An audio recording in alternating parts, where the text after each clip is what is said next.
Nous sommes en contact avec Freddy Ethan. Bonjour Freddy Ethan. Bonjour. Bonjour Freddy Ethan, vous revenez ce matin, il y a eu la libération hier des deux otages d'origine argentine. Vous revenez ce matin sur cette bataille à Rafah et notamment les enjeux militaires et diplomatiques qui s'inscrivent suite à l'heureuse nouvelle d'hier et à la libération de ces deux otages. Oui, écoutez, la libération des deux otages à Rafah est sans doute un exploit militaire audacieux qui prouve surtout les capacités des services de renseignement, celles du Shin Bet en particulier. Cette opération effectuée héroïquement par une unité d'élite fonde de grands espoirs. Elle encourage aussi les soldats de Tsahal à poursuivre les combats, conscients qu'il s'agit d'une juste et noble cause, et ce, malgré les lourdes pertes de leurs camarades. Alors après avoir conquis le nord et le centre de la bande de Gaza, la bataille à Rafah sera sans doute la plus rude, la plus compliquée qu'aucune armée au monde n'a confrontée à ce jour. Vous savez, avant la guerre, Rafah comptait 200 000 habitants, dont une partie installée en territoire égyptien. Aujourd'hui, plus d'1,3 million de Gazaouis sont entassés dans cette région et dans une enclave du littoral méditerranéen. Alors comment donc lancer une offensive terrestre, maritime et aérienne sans causer des pertes humaines?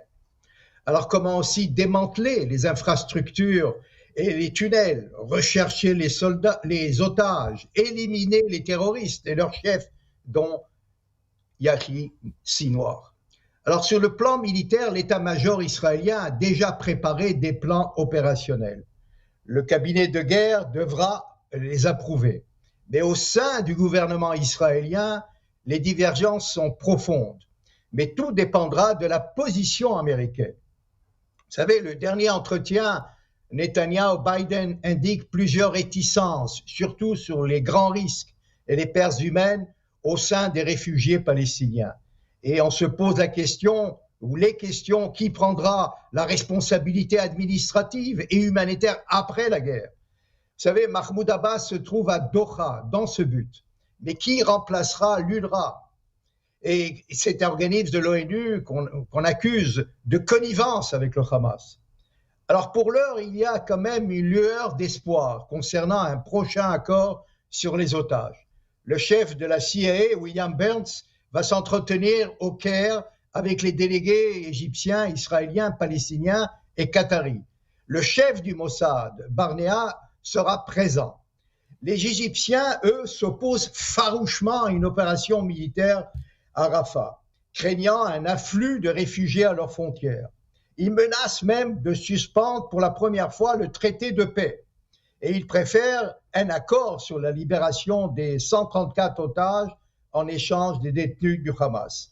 Alors cela permettra évidemment une pause prolongée de plusieurs semaines, mais en réalité, pour Israël, ça sera un arrêt total des combats sans connaître l'issue.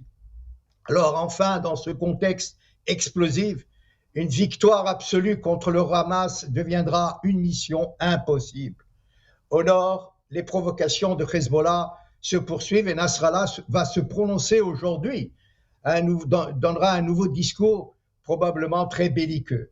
Alors donc, enfin, on le constate, au nord et au sud, les dilemmes sont immenses, les enjeux militaires et diplomatiques sont en effet complexes et surtout imprévisibles. Tan, vous parlez de la ville de Rafah, c'est effectivement la ville la plus au sud de la bande de Gaza. Dans cette ville où ont donc été sauvés hier deux otages, est-ce que c'est aussi dans cette ville que se cachent probablement Yahya Sinwar et les autres otages, puisqu'ils n'ont pas été retrouvés ailleurs? En effet, et probablement parce que ce qui s'est passé hier, c'est qu'on a libéré des otages non dans des tunnels, mais dans un immeuble. C'est-à-dire une famille gazaoui a pris en otage le 7 octobre ces deux personnes de Niroz et qui sont, comme vous l'avez mentionné tout à l'heure, origine de Buenos Aires.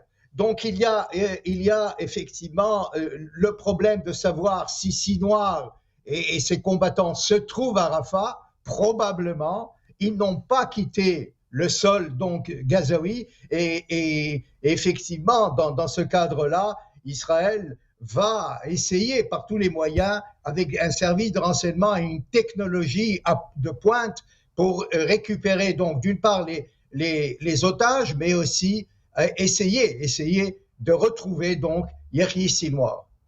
Et c'est dans ce contexte, effectivement, que ça devient de plus en plus difficile diplomatiquement pour Israël, puisque il y a de plus en plus de pression. On y reviendra bien sûr avec vous, Freddy Eitan, ancien ambassadeur d'Israël, diplomate et écrivain, qu'on retrouve donc chaque semaine sur Radio J. Toutes vos chroniques sont à podcaster sur radioj.fr. Merci beaucoup, Freddy Eitan. À la semaine prochaine. Merci.